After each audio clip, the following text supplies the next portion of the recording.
was around 2000 that this project initially got off the ground.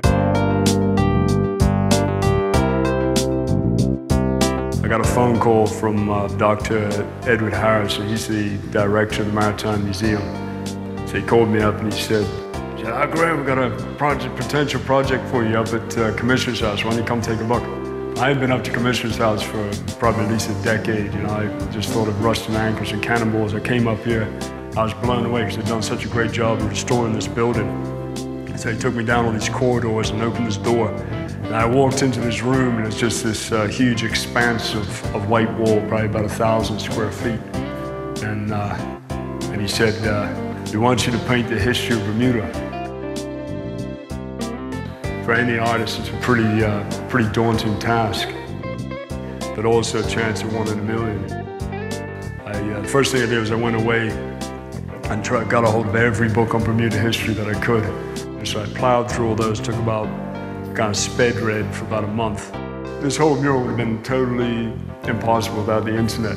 The internet, Google search, I mean, I've got a pile of printouts about that big. And then I made extensive lists of anything that I thought would translate well visually. And from these lists, I made a 1 foot to 1 inch scale model of the entire room.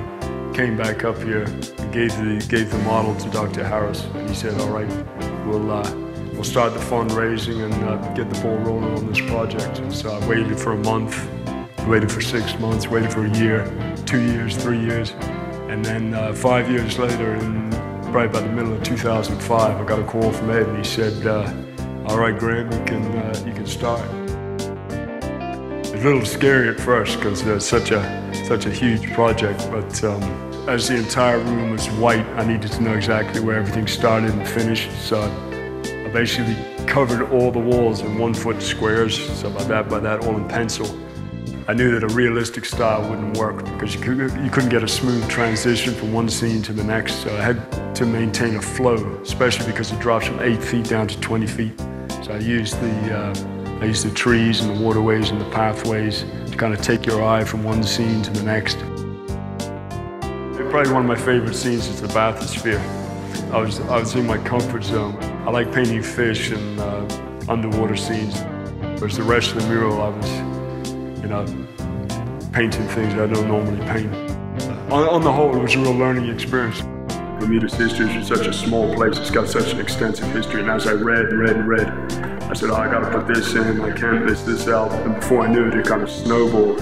So a project that I thought was going to take 18 months basically took pretty much 3 years. So the whole thing took about 7,000 hours altogether. People have asked me, "Oh, would you do anything like this again?" At the time, I said, "Not a chance," you know. But now I've had a chance to stand back from it. If another opportunity came up, I'd definitely take it. So I'm hoping it's going to be around for, it's going to outlast me anyway. I'll come in here in 50 years and bring in the great-grandkids. But hopefully the Bermudians and especially the kids will come in here and take something away. They'll get fired up about Bermuda history.